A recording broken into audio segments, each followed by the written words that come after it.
అమ్మా భవానీ లోకాల నేలే ఓంకార రూపమమ్మా, తల్లి నీ మహిమల్ని చూపవమ్మా.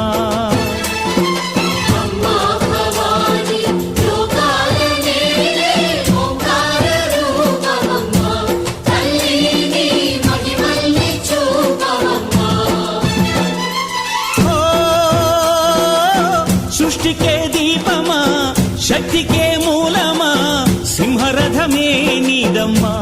అమ్మ దుర్గమ్మ భక్తులను దీవించుమా.